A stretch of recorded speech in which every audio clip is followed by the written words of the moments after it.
I am not suicidal, Lou Elizondo says in a statement released on the Good Trouble Show with Matt Ford.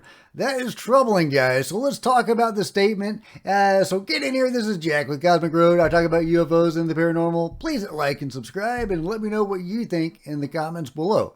Okay, let's just get right into it. I'll let Matt Ford explain and read the statement. This final statement from Lou Elizondo is absolutely the most disturbing thing. Quote, to add insult to injury, I was notified yesterday that there may be a personal threat against myself and several other whistleblowers formerly associated with the U.A.P. effort for the U.S. government. As such, I would like to make this perfectly clear to the American people. I am not prone to accidents. I'm not suicidal. I'm not abusing drugs. I am not engaged in any illicit activities. If something happens to me or my family members, in the future, you will know what happened.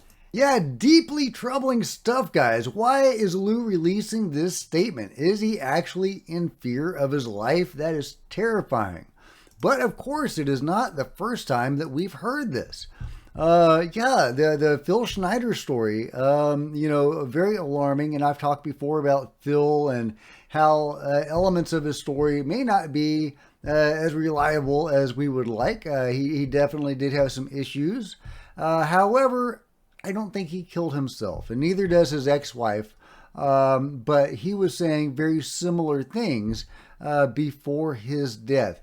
Here is his ex-wife talking a little bit about that. Well, I think I'd like to start with his death, just to clarify what really happened for him. Because there's been lots of articles out about the possible piano wire. It actually was a rubber hose catheter that was wrapped twice around his neck and tied in a knot. And supposedly he just sat on the edge of his bed and died from a suicide. But he always said in his lectures, and to me personally, that if they ever said he committed suicide, you'll know he was murdered. And right. Certainly that's what happened. Yeah, that certainly seems to be what happened in Phil's case. He didn't even have the fingers on his hand to tie that knot. And to kill yourself with your own catheter cord. I mean, who would do that? I know that Phil had issues, but it doesn't seem likely that he would even have been capable of committing that act. So the control group has been taking people out for a long time. There had been some indications that maybe they had slowed down, that now they move to target someone's credibility or, go against them criminally and do less of these assassination type things. However, we know that they apparently broke into David Grush's home. We don't know what they did in that home.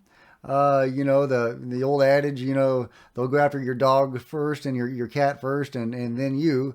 They threaten people's grandmas. So we don't know what they did in Dave's home, but now it looks like they are going after Lou. They are at least he is making a statement, saying that is what he is worried about, him and others, that there are possible threats against them. Deeply troubling stuff. Here's Ross Coulthart commenting on it as well. Sir. G'day, Matt. How are you? I'm shocked by what Lou and you have revealed today. That is quite something. It is quite something. And what is your reaction to all of this? Okay, it's very hard to overstate the implications of what Lou has told you today. I've known about some of what Lou's talked about there for some time.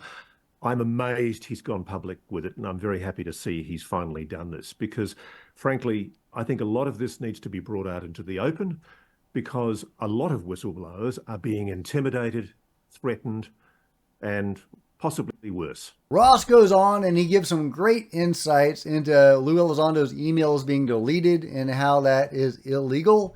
because of situations involving 9/11. Anyway, it's a great episode of the Good Trouble Show. I encourage everybody to check it out.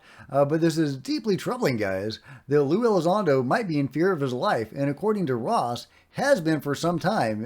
Ross said that finally Lou is coming out with this, and that he was glad that Lou finally was coming out with this. So apparently this has been around for a while.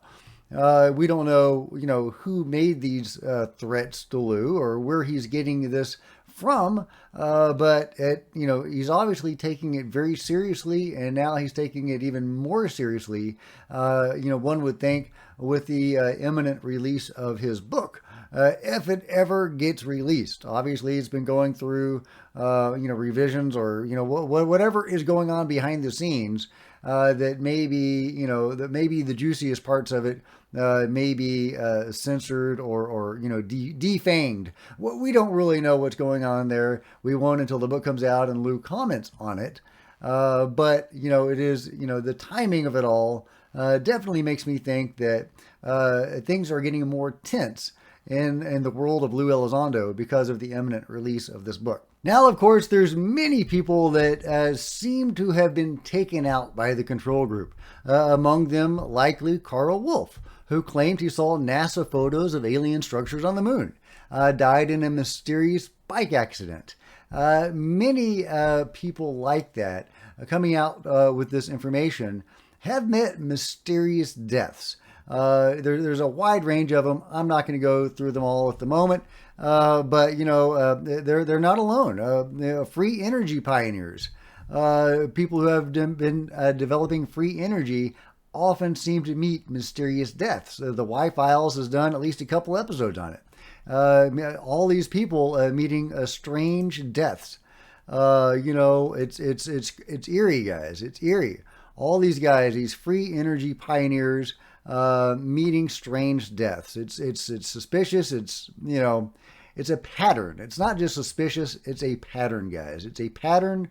So we sure don't want Lou Elizondo to fall into that pattern. Not good, guys. Not good. I would like to say that that this means the control group is afraid, that they are backed into a corner and forced to take desperate actions. But, as we've seen, it's not so desperate for them. They've done this time and time again, and sadly, it seems to work for them.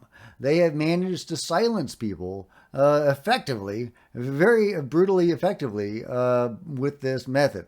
So, I don't think they would go after somebody as high a profile as Lou Elizondo. I really don't, but they might. They might, guys. It's troubling. It's very troubling. It's a troubling situation. So Godspeed, Lou. We wouldn't be in this era of UFO disclosure without Lou Elizondo. That's just a fact. That's just the way it is. We owe a lot to Lou. If they did go after Lou, it would turn Lou into a martyr. So I don't think they would go after Lou for that reason. He would become even more of a symbol than he is already. I think that's going to protect him. So, but it's very troubling, guys. It's troubling. My thoughts and prayers are with Lou and his family and all those coming out with this information, trying to change the world, trying to reveal to the world this truth that the phenomenon is here and that the government has known about it all this time and has very likely been interacting with it for a good portion of that time.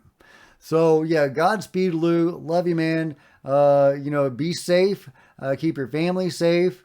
That comes first. So yeah, but let me know what you think about it all, guys, in the comments below. And I'll see you guys next time. This is Jack with Cosmic Road signing out.